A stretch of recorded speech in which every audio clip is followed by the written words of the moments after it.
वो 10 दिन। पार्ट 35। आप समझ क्यों नहीं रहे हैं? वो सुरक्षित नहीं है उस आदमी के साथ, संजीव ने बेचैन होते हुए कहा। वह तारा का पति है संजीव, वह दोनों आपस में अपनी समस्या को सॉल्व कर लेंगे, गुरुजी शांत भाव से कहे। पति नहीं है, वह जानवर है जो अपनी पत्नी को टॉर्चर करे। पति कहलाने के कैसे लायक हो सकता है गुरुजी? संजीव थोड़ा आवेश में बोला। यदि ऐसा है तो उसी श्रेणी में तुम भी आते हो, गुरुजी ने हाथ बांधते हुए कहा। क्या बकवास है?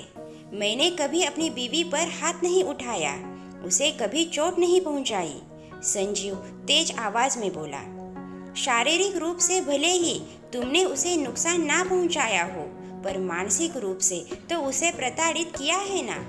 भले ही उसके शरीर पर चोट के निशान ना हो, पर उसके आत्मसम्मान पर जो घाव है उन्हें कैसे मिटाओगे?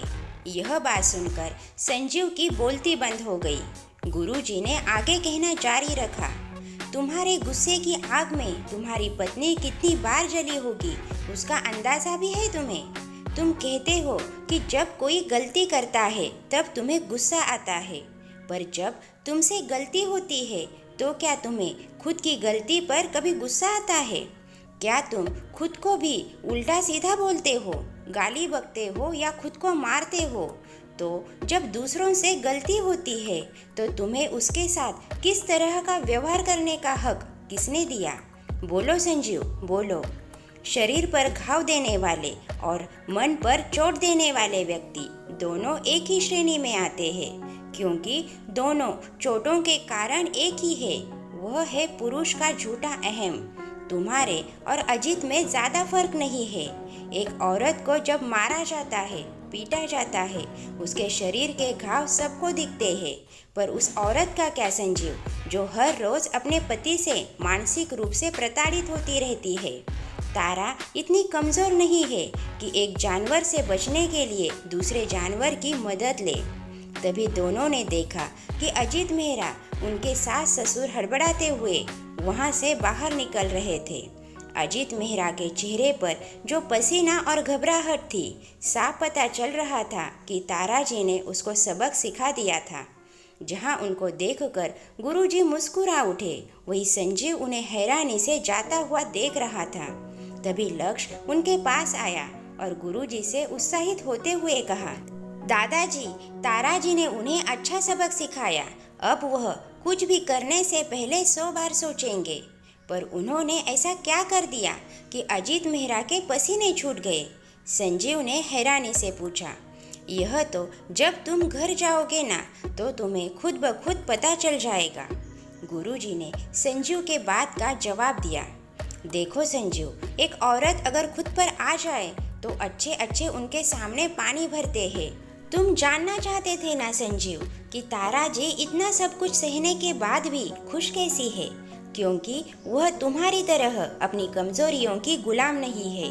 तुम्हें गुस्सा आता है ना कि तुम्हारा घर, तुम्हारा व्यापार तुमसे छीन लिया गया, पर जानते हो एक औरत अपना घर, अपना अधिकार, सब कुछ खुशी खुशी छोड़ देती है सिर्फ दूसरों के लिए। जब तुम्हें तुम्हारे घर से निकाला गया तो तुम्हें कितना गुस्सा आया कि आज तक उसका भोगमान तुम्हारा परिवार कर रहा है।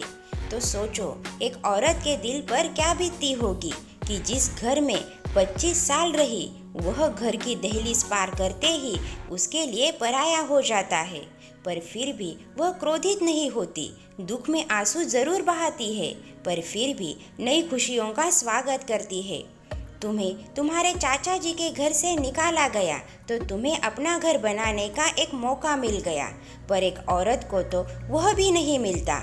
वह पहले अपने पिता के घर में रहती है, फिर अपने पति के घर में और फिर बेटे के घर में। उसका तो अपना घर कभी होता ही नहीं है। कभी कभी अफसोस होता है कि एक पुरुष को स्त्री का प्रेम, समर्पण क्यों नहीं दिखता। संजीव, तुम इस आश्रम में पिछले 8 दिनों से रह रहे हो, पर शायद ही कोई एक दिन होगा जब तुमने इस आश्रम के नियमों का पूरे दिन सही रूप से निभाया होगा। जरा सोचो, तुम 8 दिनों के लिए अपनी आदतों को नहीं छोड़ पा रहे हो, तुम्हारी पत्नी ने तो अपनी पिछली 25 साल की कितनी आदतों को बदल डाला तुम्हारे साथ रहने के लिए, और उसने उफ तक नहीं की। जानते हो संजीव, अपनी इसी स्वभाव की वजह से पुरुष स्त्री को रबर की गुड़िया समझ के खींचता चला जाता है। उसे लगता है कि इसे तो बदलने की आदत है, तो जैसे चाहे मैं बदल लूँगा। पर जब खुद के सिर पर एक बाल भी खींचा जाए तो उसको दर्द होता है। क्यों संजीव, सही कहा ना मैंने? यह सुनकर संजीव ने अपनी आंखें झुका ली।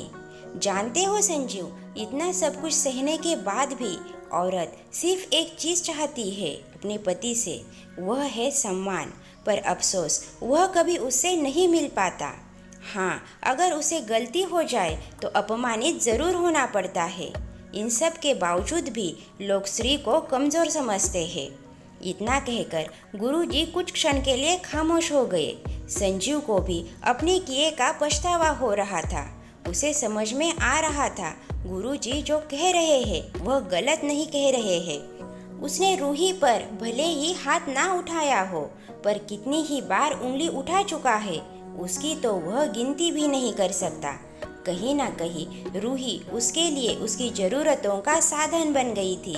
फिर वह चाहे शारीरिक ज़रूरत हो या भावनात्मक ज़रूरत, उसने जब चाहे जैसे चाहे अपनी ज़रूरत को पूरा किया है। परंतु रूही की ज़रूरतों को कभी नहीं समझा। वह पिछली बातों को जितना याद कर रहा था उसे खुद से घिन आ रही थी। वह अंदर से टूट सा गया था। वह फिर गुरुजी के सामने घुटनों के बल पर बैठकर फपक कर रोने लगा। आज उसका अहंकार उसके आंसुओं के माध्यम से निकल रहा था। संजीव सुबकते हुए गुरुजी से बोला, मुझे माफ़ कर दीजिए, मैंने बहुत गलत किया है। मुझे खुद से नफ़रत इतनी होने लगी है कि खुद को ख़त्म कर लेना चाहता हूँ। मैं तो इस काबिल भी नहीं कि अपनी पत्नी और अपने परिवार से माफ़ी मांग सकूँ। गुरुजी ने संजीव का कंधा पकड़ के उठाया और उससे बोले, उठो संजीव। संजीव अभी भी सुबक रहा था। संजीव, यदि अपनी गलतियों का प्रायश्चित करना चाहते हो तो स्वयं को पहचानो, अपनी कमजोरियों को दूर करो, गलतियों को मत दोहराओ। संजीव अपने आंसू पोंछते हुए बोला, मैं जानता हूँ गुरुजी, पर शायद स्वीकार नहीं करना चाहता था। मैं जानता हूँ मेरा क्रोध हद से ज़्यादा है। मैंने कई बार कोशिश की पर नहीं समझ पाया कि वह अपने गुस्से को कैसे शांत करूं। संजीव, अभी तो फिलहाल आराम करो जाकर, हम कल इस विषय में चर्चा करेंगे। अभी तुम बहुत थके हुए हो। जब मन में थकान होना तो कोई भी ज्ञान ऊर्जा का काम नहीं कर सकता। जाओ, अब कल बात करते हैं। यह कहकर गुरुजी ने संजीव को जाने को कहा। 9वां दिन। अगले दिन संजीव जल्दी उठ गया और तैयार होकर वहां गया जहां गुरुजी सूर्य को अर्घ्य दे रहे थे। न जाने क्यों आज संजीव कल से बहुत बेहतर महसूस कर रहा था। ऐसा लग रहा था उसके मन से बहुत बड़ा बोझ उतर गया हो। सूर्य को अर्घ्य देने के बाद संजीव गुरुजी से अपने क्रोध को शांत करने का उपाय पूछना चाहता था, पर समझ में नहीं आ रहा था कि वह उनसे कैसे पूछे। उसको थोड़ा व्यथित देखकर गुरुजी समझ गए कि उसके मन में क्या चल रहा है। वह संजीव से बोले, संजीव, यदि तुम्हें स्वयं के गुस्से को नियंत्रित करना है तो स्वयं का निरीक्षण करना होगा, स्वयं को जानना होगा, तभी तुम उस पर काबू कर सकते हो। न जाने क्यों संजीव को गुरुजी की यह बात सुनकर उसके चेहरे पर मुस्कुराहट आ गई। उसको मुस्कुराते हुए देखकर गुरुजी ने उससे पूछा, क्या हुआ? इस मुस्कान की कोई खास वजह? संजीव गुरुजी से बोला, कुछ नहीं गुरुजी, मुझे लगा आप वही व्हाट्सएप वाला ज्ञान देंगे कि कैसे एक लड़की ने अपनी गुस्से पर काबू करने के लिए दीवार पर किली गाड़ने के लिए कहा गया, फिर उसको निकालने के लिए कहा गया जिससे उसमें छेद हो गए थे। उसे देखकर उसे कहा गया कि जैसे इस कील से इस दीवार में कितने सारे निशान बन गए हैं, वैसे ही तुम्हारे गुस्से से दूसरों के मन को चोट लगती है। उससे जो उसके मन में निशान पड़ जाते हैं उनको तुम चाह कर भी हटा नहीं सकती हो। तुमने कोशिश की थी? गुरुजी ने संजीव से पूछा। एक बार चोरी छुपे की थी, पर कीली ही टेढ़ी हो गई। संजीव सर खुजाते हुए संकोच से बोला और इस बात पर दोनों ही मुस्कुरा दिए। फिर गुरुजी थोड़ा सा गंभीर भाव से बोले, वह कहानी सत्य है संजीव, उसमें जो भी सबक दिया गया है वह बिल्कुल सही है। गुस्से में बोला गया तुम्हारा एक एक वाक्य दूसरों के लिए तीर की तरह चुभता है, जिससे दर्द तो होता ही है पर घाव नहीं दिखता। यह बात सुनकर संजीव ने अपना सर शर्मिंदगी से झुका दिया। क्रमशः दोस्तों, आगे की कहानी आपको नेक्स्ट वीडियो में सुनने को मिलेगी।